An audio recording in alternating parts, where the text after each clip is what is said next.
Assalamualaikum.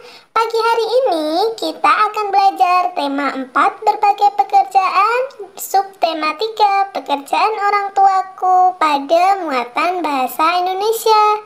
Materi yang akan kita pelajari pada hari ini yaitu unsur intrinsik cerita. Silakan disimak ya. Apa itu sastra? Sastra adalah suatu hasil karya manusia, baik lisan maupun tulisan, yang menggunakan bahasa sebagai media pengantar dan memiliki nilai estetika atau keindahan bahasa yang dominan. Jadi, dalam kata lain, sastra itu adalah karya yang menggunakan kata-kata, tersusun dengan indah dan nyaman untuk dibaca ataupun didengar.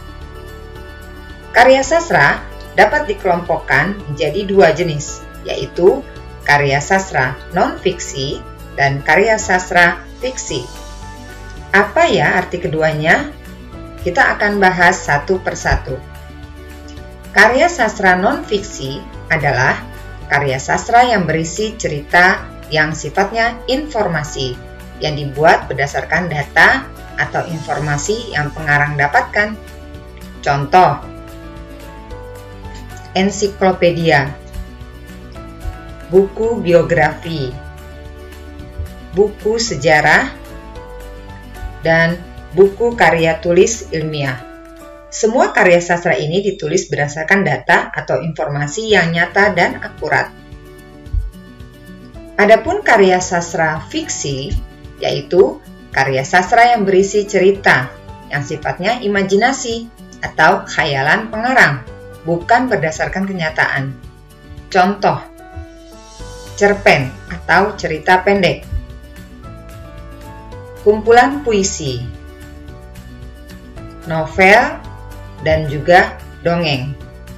Pada kali ini kita akan membahas lebih mendalam tentang karya sastra fiksi. Unsur-unsur yang ada dalam cerita fiksi adalah tema, tokoh, alur, konflik,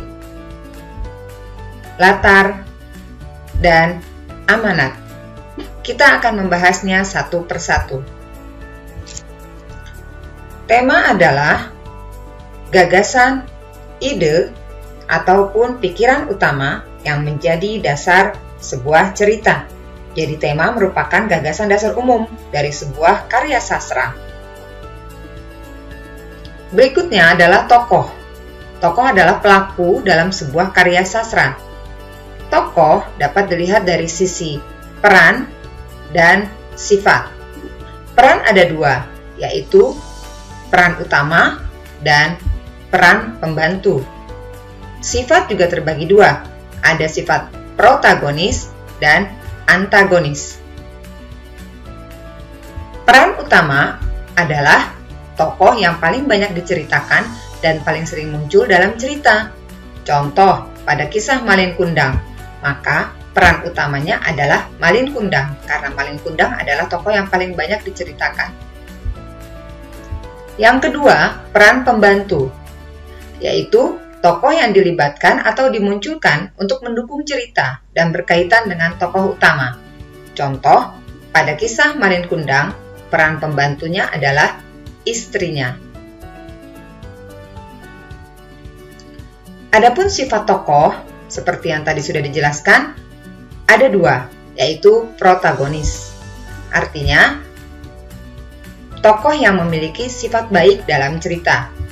Yang kedua, antagonis, yaitu tokoh yang memiliki sifat buruk dalam cerita. Kita ambil contoh dari kisah Malin Kundang. Maka, tokoh yang memiliki sifat protagonis adalah Ibu Malin Kundang.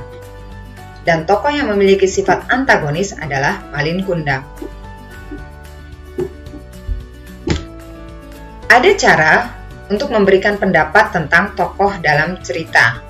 Yang pertama, kita harus membaca dengan seksama jalan cerita tersebut. Yang kedua, kita harus memperhatikan setiap perkataan dan perbuatan tokoh dalam cerita.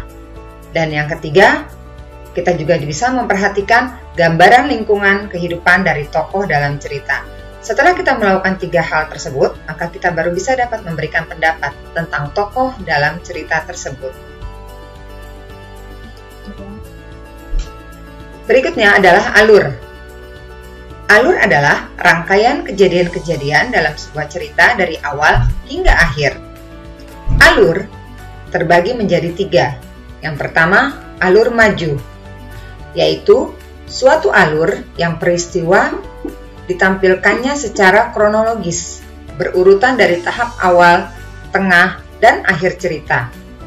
Contoh, sebuah cerpen yang menceritakan seorang anak kecil yang berakhir saat ia dewasa. Yang kedua adalah alur mundur, yaitu suatu alur yang ceritanya dimulai dengan penyelesaian, yang mengalami setting waktunya pada masa lampau. Contoh, cerita seorang mantan veteran yang mengisahkan hidupnya di masa muda. Yang ketiga adalah alur campuran, yaitu suatu alur yang diawali dengan klimaks sebuah cerita, kemudian melihat kembali ke masa lalu, kemudian diakhiri dengan sebuah penyelesaian dari cerita tersebut. Contoh cerita dengan alur campuran adalah sebagai berikut. Pada cerita ini dapat dilihat terdapat lompatan waktu, di mana di awal bercerita tentang Nina yang dipanggil ibunya. Lalu, Nina ingat kejadian tadi pagi. Lalu kembali lagi ke kondisi Nina yang berbicara dengan ibunya. Dan diakhiri dengan penyelesaian dari cerita tersebut. Maka cerita ini memiliki alur campuran. Berikutnya, konflik. Konflik adalah permasalahan, pertentangan, atau pertikaian yang terjadi dalam cerita. Kita sudah mengetahui bahwa dalam suatu cerita ada tokoh protagonis dan antagonis. Masing-masing tokoh tersebut memiliki ide tersendiri. Dan konflik pada cerita merupakan unsur penting yang sangat diperhatikan dalam mengembangkan alur. Latar adalah hal-hal yang berkaitan dengan tempat, waktu, dan suasana dalam suatu cerita. Latar ada 3 jenis. Yang pertama, latar tempat. Contohnya di sekolah, di kamar, di kantor. Yang kedua, latar waktu. Contohnya di pagi hari, kemarin, hari Jumat, dan sebagainya. Dan yang ketiga, latar suasana. Contohnya sedih, bahagia, bingung, dan sebagainya. Berikutnya adalah amanat, yaitu ajaran moral atau pesan yang ingin disampaikan pengarang kepada pembaca.